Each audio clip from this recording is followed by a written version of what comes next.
A worn and beaten man is being dragged across the cold stone floor of a dungeon.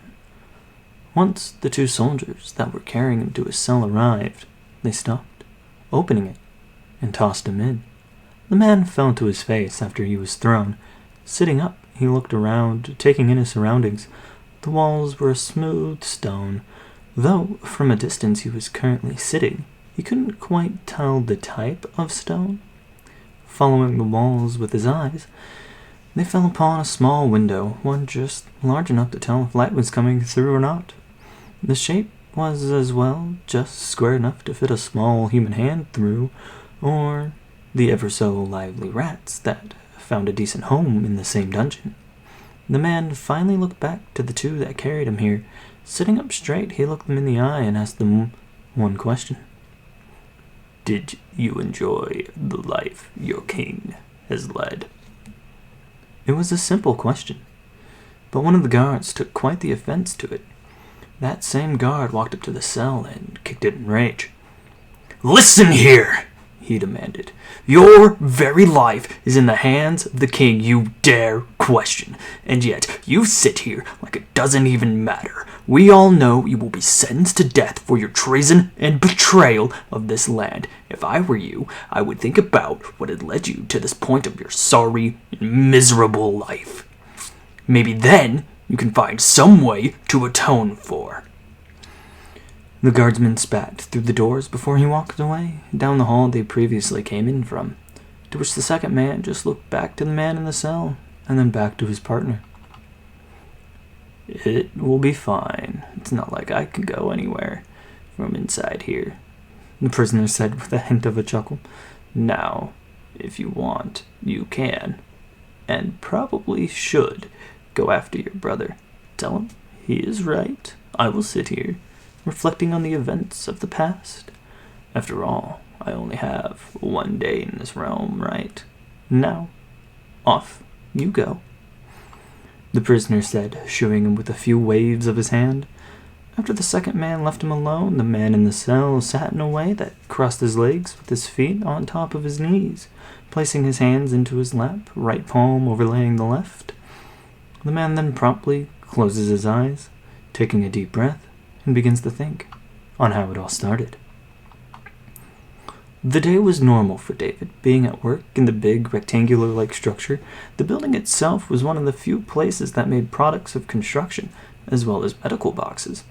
David was in the process of bagging these medical boxes when he noticed a strange, orange-colored light fill the building, which piqued David's interest.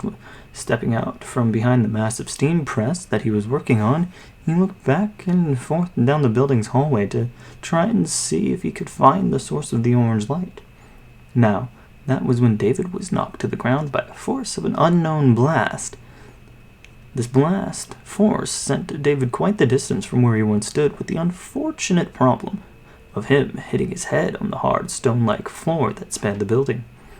This had sent David into an unconscious dream, where he found himself standing alone in a void-like space where he could not see anything. However, that did not stop the man from trying to look around. David still could only see the black void around him. But after moments of nothingness, a voice called out to the man, deep, gravelly, that spoke in the whole voided space David was in. "Listen here, boy. Your world is changing. I shall be the one to help guide you through the problems ahead. Nothing will be the same, nor will they be easy. For now, awaken. We will be speaking again."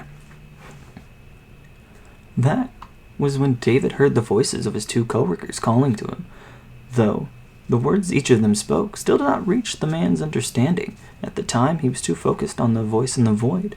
What did it mean? Nothing will be the same? David, of course, didn't understand what that was supposed to mean. That was when David noticed something else strange. The air. It was blowing. David finally decided that it was time to open his eyes slowly.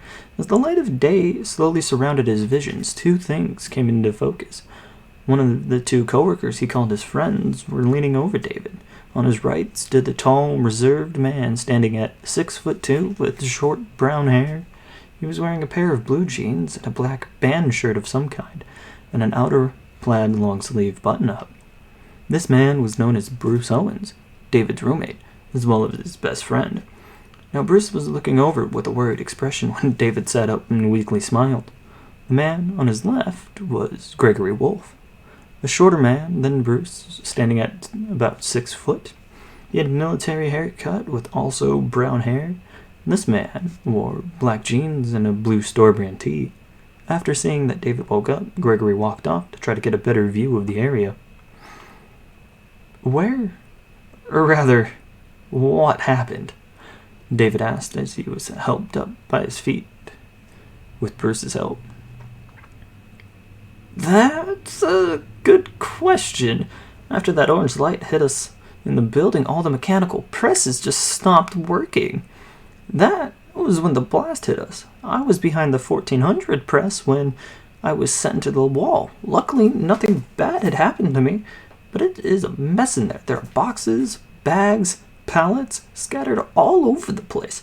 And you, man, you're the luckiest one out of us three. I could have sworn a pallet hit you upside the head with how close you were to some of that mess. Bruce told David, giving him some room to stretch out and check if anything was broken or hurt. Yeah, David answered. I must be. I feel fine. The weirdest part is I actually feel even better than I did when we got to work today. Isn't that funny? But I will figure that out in a moment. What will we do now? Are we going to try and get to work again? Or even call the boss? That was when David pulled out his phone from his pocket. Unfortunately, the device was not as lucky as its owner. The phone was able to power on, but the cracks that now spiderwebbed across the screen were easy to see. The home screen was divided into 3 parts. With some effort, the time was able to be deciphered. 5:30 in the afternoon. But most noticeable out of the screens was that there was no service. No service meant no way to get a hold of anybody, and no way to find out what had actually happened to them. David tried to see if the internet function worked, but nothing was responsive. Giving a sigh at the situation, David put the phone away in his pocket and walked inside to see how bad the damage truly was, which indeed was incredibly bad. The fact that the building was mostly a concrete structure is what saved it from falling in on itself. There were pallets all over the floor, and the boxes the crew had worked so hard on making were in many, many places. Even the 3 warehouse forklifts had somehow flipped over onto their side. David tried to flip the lights on to see if he could see better, but nothing came on. After a few flicks, he walked back outside where Gregory had returned to. So far, from what I can see, whatever the blast was, it completely knocked out service for all internet-based devices, as well as that house that was being built across the street. Yeah, that is in shambles now. I can't get the truck to start, so it currently looks like I am stuck here, Gregory said to David after he walked up. With that in mind, we should figure something out. Either we could try to go back to work, see if we can get even one of our 2 vehicles working. David gave a nod. Let's try my car. It's a manual, and with any luck of it, we can use that to jump yours. That's not a bad idea, Bruce offered, as he took a few steps away from the 2, looking around for himself. David spoke up again. Yeah, let me go get my keys, and then we can try that.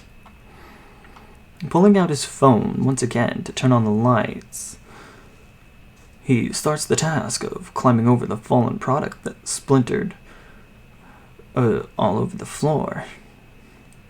After making it a few paces, and a dark object made movement just outside of David's vision, to which he quickly turned to get a better view of the moment.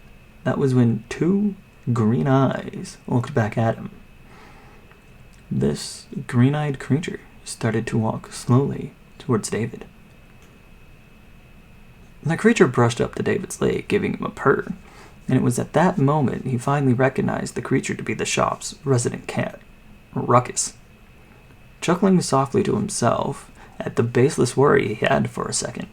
He bent down to pet the cat a few times before walking further into the darkened warehouse. The warehouse was easy enough for David to walk through. The most problematic part about the incursion was watching out for the scattered wood and foam product that had lined the floor. Finally making it to the area he once worked at before the blast, seeing the table that once held David's keys, he felt around for the 3 metal keychains that housed a metal axe that he used to make sure everyone knew whose keys belonged to who. Speaking aloud to no one, well, that wasn't as bad as I thought it was going to be. Outside the small scare from the cat, this'll be easy. Taking a moment's break. Yeah, no, I should not say that out loud, especially when something along the lines of this unknown disaster. He asked, seemingly no one. The man walked back outside to his co-workers.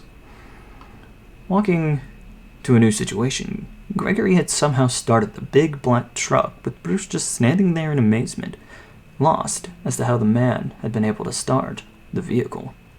Gregory hopped out of the driver's side and back down on the ground and looked over to David and asked him a simple question. "Did you get your keys?" David nodded to the man and asked his own question.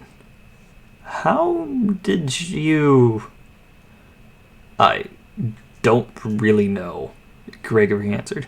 "I just figured I would try the starter and see if it would work, and, well, something odd had happened. It felt as if I gave the truck the energy it needed to start. Like I said, it was odd." That was when Bruce spoke up again. "Yeah, there was this sort of bluish light for a second or two before the truck started, as almost as he shot lightning into the truck. It, just kind of happened not too long ago." "Uh-huh," David said, slowly nodding. "Today it just keeps getting weirder and weirder. Anyways, with the truck started, you can use that to jump my small car, if nothing else works." He spoke up, walking to the car. "Let's see if this works."